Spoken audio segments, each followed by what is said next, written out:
Assalamu alaikum wa rahmatullahi wa barakatuhu. Students, today our topic is speed and velocity. Speed and velocity are different quantities. दोनों में फ़र्क है क्योंकि जो speed होती है वो एक स्केलर क्वांटिटी है, जबकि जो वेलोसिटी है वो एक वेक्टर क्वांटिटी है। स्पीड हमें ये बताती है कि कितने वक्त में कोई जिस्म कितना फासला तय करता है। स्पीड किसी जिस्म का वो रेट होता है जिसमें वो जिस्म हरकत कर रहा होता है। मैं अगर आपको मिसाल दूं कि एक जिस्म जो है, कोई कार कह लें आप, कोई भी चीज़ है, वो 200 किलोमीटर फ़ी घंटा की रफ्तार से अपना सफ़र तय कर रही है। यानी कि एक जिस्म एक घंटे में 200 किलोमीटर का फासला तय करता है, तो उसकी स्पीड 200 किलोमीटर फ़ी घंटा यानी कि 200 किलोमीटर पर आवर होगी। यानी हम कह सकते हैं कि इकाई वक्त में कोई जिस्म जितना फासला तय करता है वो उसकी स्पीड होती है।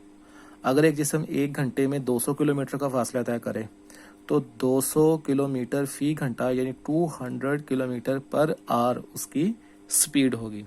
स्पीड में हम सिर्फ मैग्नीट्यूड को देखते हैं, स्पीड में डायरेक्शन को देखा नहीं जाता, क्योंकि स्पीड किसी भी जिस्म का वो रेट होता है जिसमें वो जिस्म हरकत कर रहा होता है। अगर हम इसकी डेफिनेशन की तरफ आएँ तो इसकी जो डेफिनेशन है वो the distance covered by an object in unit time is called its speed. मतलब कि इकाई वक्त में तय करता फासला, मतलब how much distance is covered and how much time is taken, कितना फासला तय हुआ और कितना टाइम लगा, उन दोनों को अगर हम डिवाइड कर दें तो किसी भी चीज़ की स्पीड को निकाल सकते हैं। इसका फार्मूला होता है डिस्टेंस कवर्ड, मतलब how much distance is covered and how much time is taken, कितना डिस्टेंस कवर किया गया और कितना टाइम लिया गया, दोनों को डिवाइड कर दें तो स्पीड निकल आती है। अब इसका जो फार्मूला बनता है distance covered over time taken, distance S और time for T. Distance S for, ये देखिए आप, वी फॉर स्पीड है, स्पीड के लिए, एस फॉर स्पैटियम, ये एक लैटिन वर्ड है, लातीनी लफ्ज़ है, ठीक है, इसके लिए डिस्टेंस के लिए इस्तेमाल होता है, और टी फॉर टाइम है। ठीक है, ये तो था स्पीड के मतलब थोड़ा सा। अब हम आते हैं यूनिफॉर्म स्पीड के मतलब कि ये जो यूनिफॉर्म स्पीड होती है ये क्या होती है। अगर कोई जिस्म वक्त के बराबर वक्फों में बराबर फासला तय करे तो उसकी जो स्पीड होगी वो यूनिफॉर्म होगी। यानी कि अगर कोई जिस्म मसावी फासला मसावी वक्त में तय करे तो उसकी जो स्पीड है वो यूनिफॉर्म होगी। A body has uniform speed if it covers equal distance in equal interval of times however short the interval में बी। मतलब अगर कोई जिस्म वक्त के बराबर वक्फों में, चाहे वो वक्त के बराबर वक्फे जो हैं वो कितने ही छोटे मुख्तसर क्यों ना हो, बराबर फासला तय करे। मैं आपको इसकी मिसाल देता हूँ। मिसाल तौर पर एक गाड़ी है, उसने 2 किलोमीटर का फासला तय किया पहले 10 सेकंड में। अब जो अगले 10 सेकंड है उसमें भी वो 2 किलोमीटर का फासला तय कर रही है, उससे अगले 10 सेकंड जो है उसमें भी वो 2 किलोमीटर का फासला तय कर रही है। यानी कि अगर वो 10 सेकंड में 2 किलोमीटर का फासला बराबर वक्फों में कर रही है तो उसकी स्पीड यूनिफॉर्म है, वो तब्दील नहीं हो रही, वो यूनिफॉर्म है, ना इंक्रीज हो रही है ना वो डिक्रीज हो रही है। This type of speed is uniform. ठीक है, यहाँ पे आपको ग्राफिकली मैंने समझाया हुआ है, किताब से हटके है थोड़ा सा। अगर मैं यहाँ पर आपको एक ग्राफ बना के दिखाता हूँ, मिसाल के तौर पर एक गाड़ी है, कार है, और ये एक्स एक्सिस के ऊपर उसका टाइम है और ये स्पैटियम यानी कि उसकी जो डिस्टेंस है वो वाई एक्सिस के ऊपर है। अब गाड़ी जो है वो 2 सेकंड में, सपोज दैट गाड़ी जो है वो 2 सेकंड में फासला तय कर रही है 5 मीटर का, अगले 2 सेकंड में भी 5 मीटर का, यानी इधर से 2 ऐड कर दें तो 4, इधर से 5 ऐड कर दें तो 10। ठीक है, अगले 2 सेकंड में भी 5 मीटर का, इस तरीके से करते करते वो बराबर वक्त में बराबर फासला कवर कर रही है। तो उसकी स्पीड क्या होनी चाहिए, उसकी स्पीड यूनिफॉर्म होनी चाहिए। तो अगर मैं आपको बताऊं, यहाँ पे देखिए 5 को 2 पे तकसीम करें तब भी आंसर 2.5 मीटर पर सेकंड आएगा। अगर आप 10 को 4 पे डिवाइड कर दें या 15 को 6 पे डिवाइड कर दें या 20 को 8 पे डिवाइड कर दें तो आंसर 2.5 ही होगा। तो इसका मतलब है here uniform speed is 2.5 metre पर सेकंड। एग्जांपल्स की तरफ आएँ तो एग्जांपल्स में किताब से हवाले दें तो चीता can run at a speed of 70 kilometre per hour. Falcon मतलब उकाब जो है can fly at a speed 200 kilometre per hour. 1 घंटे में 200 किलोमीटर और चीता 1 घंटे में 70 किलोमीटर का फासला तय कर सकता है, इनकी स्पीड है। एक मैगलीव ट्रेन होती है जो कि मैग्नेटिक असूलों के मुताबिक होती है, वो चाइना ने जो बनाई हुई है उसके मुताबिक 600 किलोमीटर पर आवर के हिसाब से वो जो है वो स्पीड के हिसाब से वो चल सकती है। ठीक है, ये कुछ एग्जांपल्स थी स्पीड की। अच्छा, उसके बाद हम बात करते हैं वेलोसिटी की।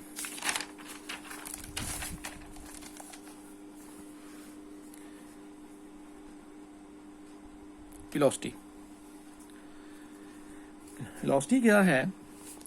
पहले हमने बात की थी स्पीड की।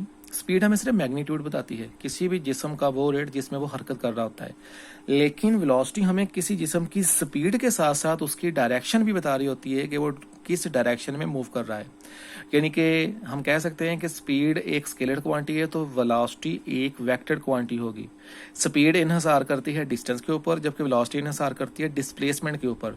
आपको पता है कि डिस्टेंस एक स्केलर क्वांटिटी है, that's why speed is also a scalar quantity, but displacement is a vector quantity, that's why velocity is also a vector quantity. ठीक है, वेलोसिटी हमें किसी जिस्म की स्पीड के साथ साथ उसकी डायरेक्शन भी बताती है, सिमत भी बताती है। ये एक वेक्टर मिकदार है क्योंकि इसमें मिकदार के साथ साथ सिमत का बताना भी जरूरी होता है। तो ये क्या होता है? वेलोसिटी रेट होता है किसका? डिस्प्लेसमेंट का, यानी कि the rate of displacement of a body is called velocity. सीधी सी बात है। ठीक है, स्पीड में रेट ऑफ डिस्टेंस था, वेलोसिटी में रेट ऑफ डिस्प्लेसमेंट हो गया, डिस्प्लेसमेंट की शरह है।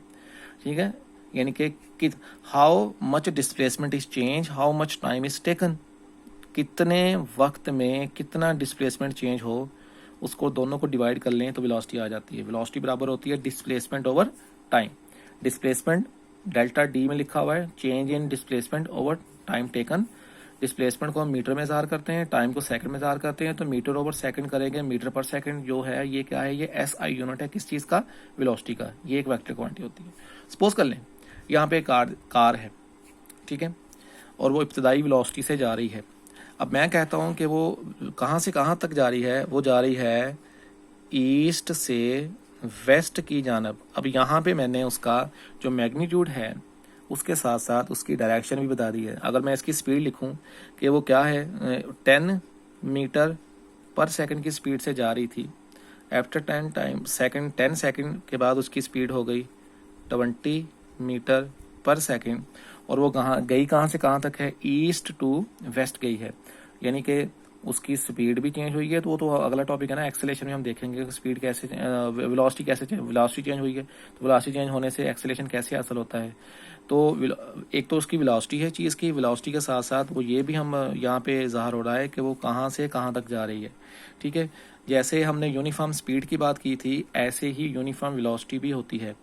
यूनिफॉर्म स्पीड भी हमने कहा था कि अगर कोई जिस्म इक्वल इंटरवल ऑफ टाइम में इक्वल डिस्टेंस कवर करे तो उसकी स्पीड यूनिफॉर्म होगी। इसी तरीके से अगर किसी भी जिस्म, किसी भी बॉडी, किसी ऑब्जेक्ट का डिस्प्लेसमेंट इक्वल डिस्प्लेसमेंट तब्दील हो इक्वल इंटरवल ऑफ टाइम में, चाहे वो वक्त के जो वक्फे हैं वो कितने ही छोटे क्यों ना हो, तो उस जिस्म की जो वेलोसिटी होगी वो यूनिफॉर्म वेलोसिटी होगी। कि a body has uniform velocity if it covers equal displacement in equal interval of time, however short the interval may be, चाहे वो इंटरवल कितने ही छोटे क्यों ना हो। तो इसको भी मैंने ग्राफिकली तरीके से आपको एक्सप्लेन करने के लिए ज़ाहिर किया है। मिसाल के तौर पर एक गाड़ी है, वो 2 सेकंड में 5 मीटर का डिस्प्लेसमेंट कवर करती है। पहले वो डिस्टेंस था ना, ये डिस्प्लेसमेंट है।